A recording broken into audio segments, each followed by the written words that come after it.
Good morning students. कक्षा 10 में हम लोग पढ़ रहे थे समतलीय आकृतियों के क्षेत्रफल। ये थी प्रश्नावली 15। आज इस प्रश्नावली को हम समाप्त करने जा रहे हैं। बाकी के जो 3-4 सवाल रह गए थे वो आज करा देता हूँ। इसके साथ ही ये प्रश्नावली समाप्त हो जाएगी। ध्यान रहे, त्रिज्यखंड और वृत्तखंड से संबंधित प्रश्न और सूत्र इस वर्ष के लिए पाठ्यक्रम में से हटा दिए गए। तो कक्षा 10 प्रश्नावली 15 और 15 में भी प्रश्नावली 15.3 यह हमारी चल रही थी।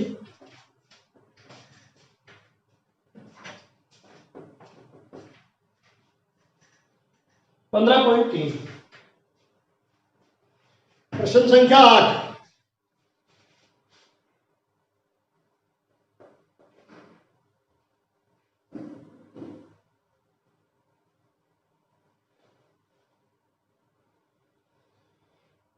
ए बी वृत्त का व्यास है।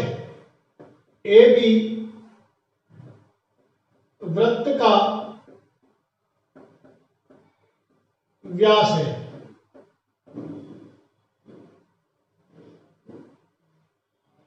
AC 6 सेंटीमीटर है।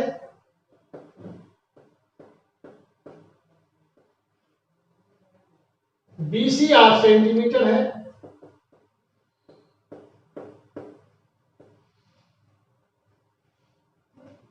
छायांकित भाग का क्षेत्रफल ज्ञात कीजिए।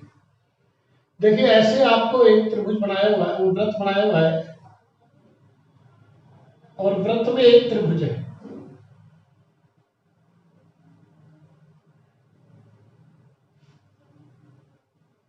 यह वृत्त है, वृत्त में एक त्रिभुज है। ABC है ये। AC 6 और BC 8 है।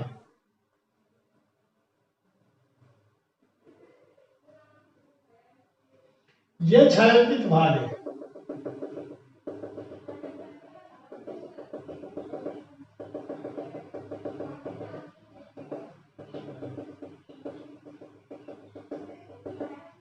यह छायांकित भाग है।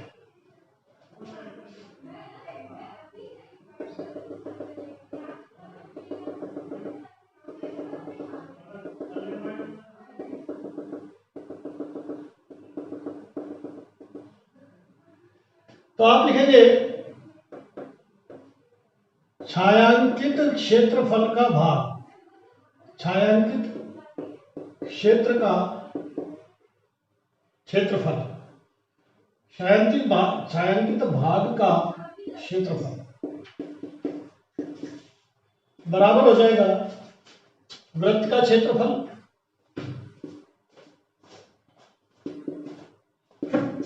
माइनस त्रिभुज ABC का क्षेत्रफल। वृत्त का क्षेत्रफल क्या होता है? पाई आर स्क्वायर। त्रिभुज ABC का क्षेत्रफल क्या होगा? माइनस त्रिभुज ABC का क्षेत्रफल। बहुत ध्यान से देखिए, वृत्त के क्षेत्रफल के लिए हमें AB पता होना जरूरी है और AB है वृत्त का व्यास। आप लिखेंगे AB वृत्त का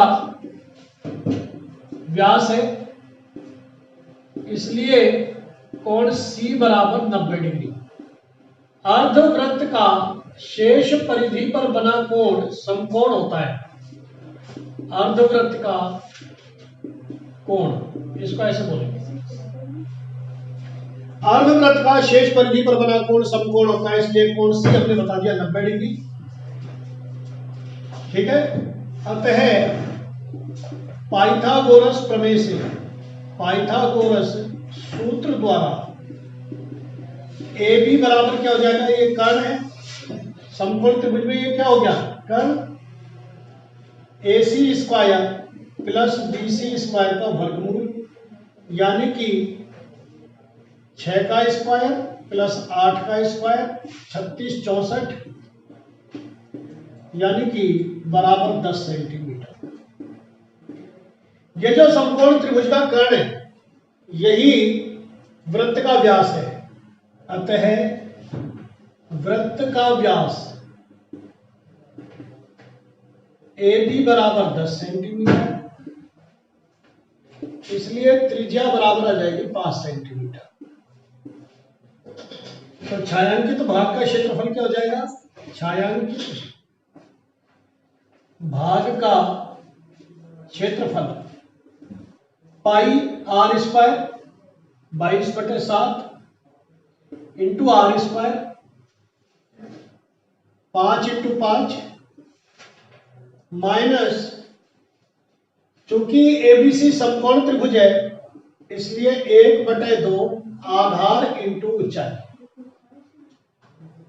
ये हो जाएगा 1/2 आधार इंटू ऊंचाई। समकोण त्रिभुज होने पर हम ये ध्यान में ले सकते हैं।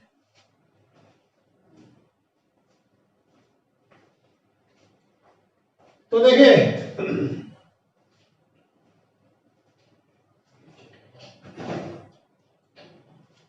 पचम 25 25 दूनी 50 550/7 माइनस 24 550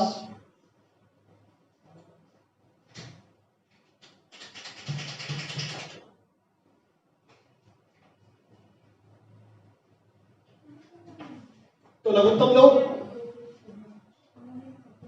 550 माइनस 7 चौक 28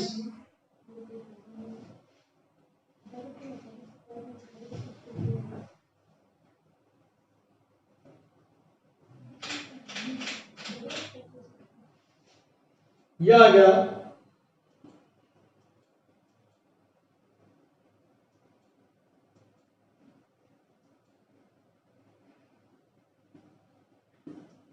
7 का भाग दे दे 7 पंजे 35 5 7 7 49 3 7 चौक 28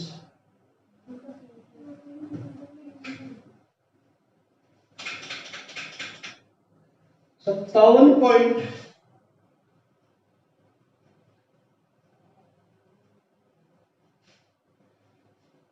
सॉरी 8 में 5 में 3 7 चौक 28 यह 4 आएगा 7 7 49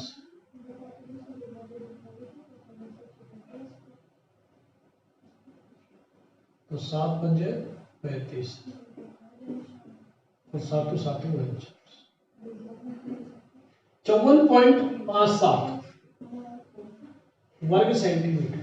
ओके, अगला सवाल देखिए, छायांकित भाग का क्षेत्रफल ज्ञात करो। बढ़िया सवाल है।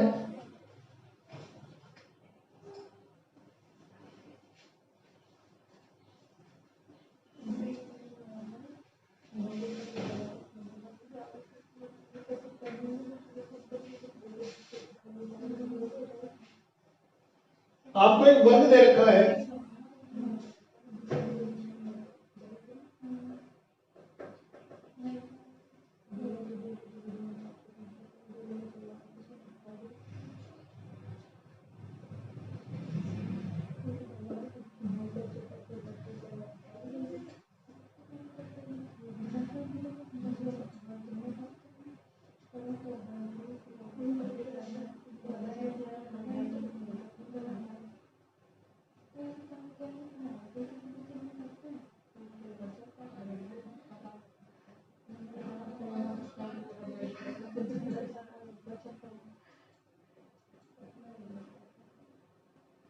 यह इस तरह से वर्ग के अंदर यह आकृति बनी हुई है।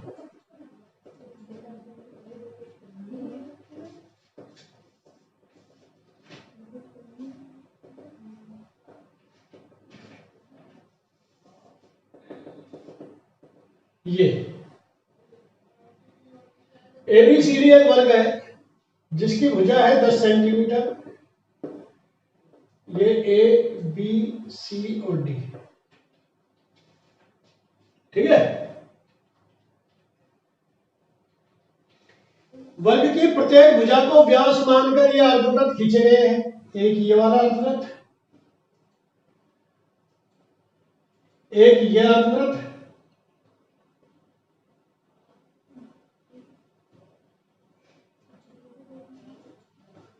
यहां से खींचा ये वाला अर्धवृत्त,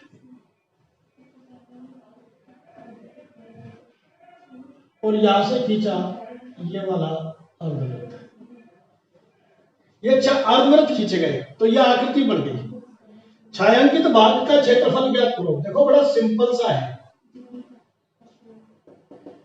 छायांकित भाग का क्षेत्रफल,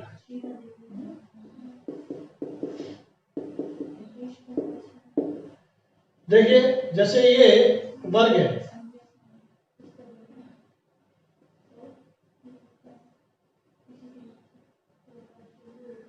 मैंने पहला ये अर्धवृत्त खींचा, ठीक है, दूसरा अर्धवृत्त खींचा तो ये भाग आ गया, तीसरा अर्धवृत्त खींचा तो ये भाग आ गया, और चौथा अर्धवृत्त खींचा तो ये भाग भी आ गया।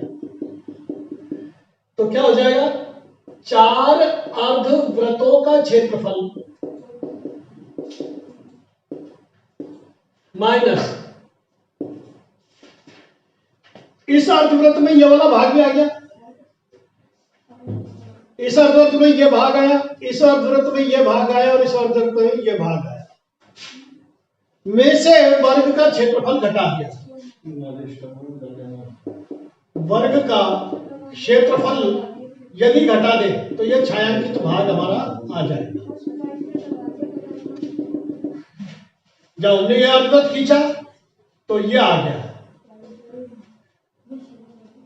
ये वाला खींचा तब ये आया, फिर ये वाला खींचा तब ये वाला आ गया, और ये खींचने पर ये दोनों आ गए।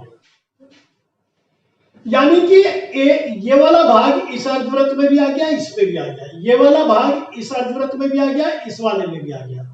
तो 4 अर्धवृत्तों में से एक बार तो ये भाग घटा दे, एक बार ये खाली भाग घटा दे, तो पूरा वर्ग घटा देंगे, ये आ जाएगा। तो 4 गुना half pi r square minus वर्ग का क्षेत्रफल भुजा स्क्वायर,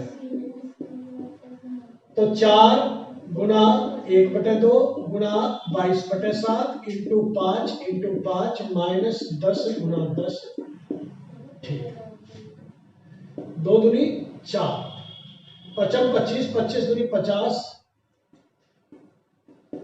1100/7 माइनस 100। तो हमारा उत्तर आएगा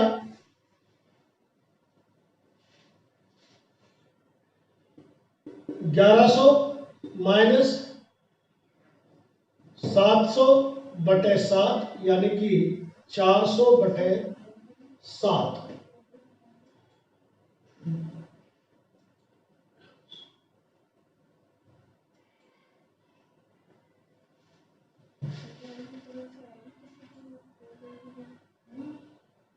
सॉरी, इसमें पाई 3.14 लेने के लिए बोला है। क्या बोला है, 3.14, तो बराबर 4 गुना 1/2 गुना 3.14 गुना 5 का स्क्वायर माइनस 10 का स्क्वायर। कैसे करेंगे, 5 25, 25 चौक 100, 100 से गुना किया तो 314, ठीक है, बटा 2 माइनस 100, 1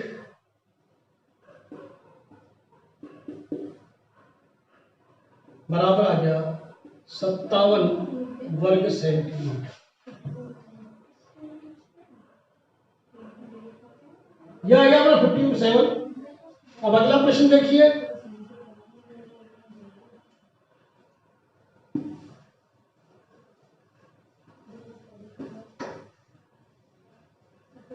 जहां पर आपको पाई 3.14 बोला जाए वहां 3.14 लेंगे, और जहां पर आपको कुछ नहीं बोला जाए वहां 22/7 लेंगे।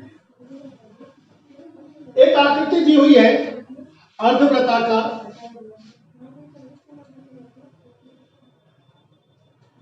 और ये इसका व्यास है। इसका जो व्यास है इस छोटे वाले वृत्त का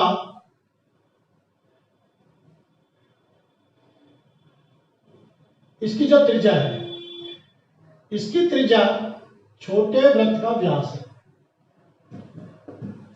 ठीक है, इसका व्यास दे रखा है, अर्धवृत्त की त्रिज्या दे रखी है हमें 7 सेंटीमीटर।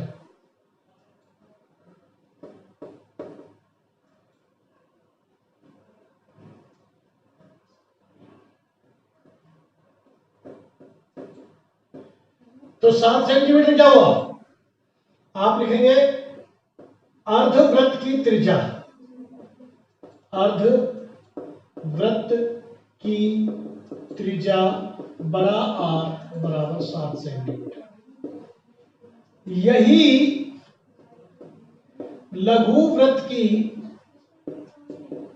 का व्यास है। इसलिए लघु वृत्त की त्रिज्या बराबर हो जाएगा 7/2 सेंटीमीटर।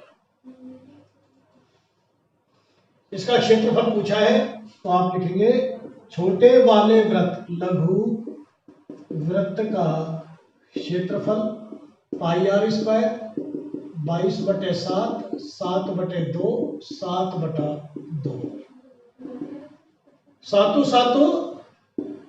7 से 7 कट गया 11 7 77/2 यानी कि 38.5 वर्ग सेंटीमीटर। ठीक, ये कह रहा है अगला सवाल, ये था 9वां 15.3 का। 10वां सवाल, दो वृत्तों की परिधियां 2πr1, इनका योग 2πr2। माना पहले वृत्त की त्रिज्या r1, दूसरे वृत्त की त्रिज्या r2 है।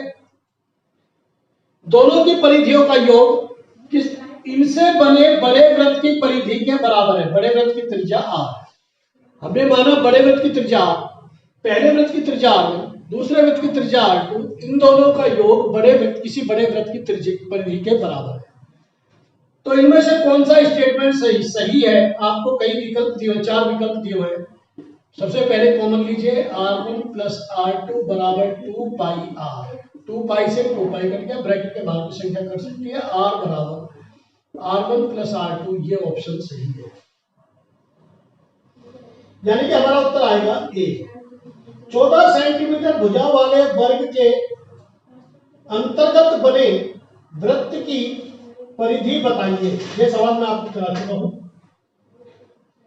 सवाल नंबर 1, प्रश्न संख्या 12 एवं 1 एक समान है। ठीक,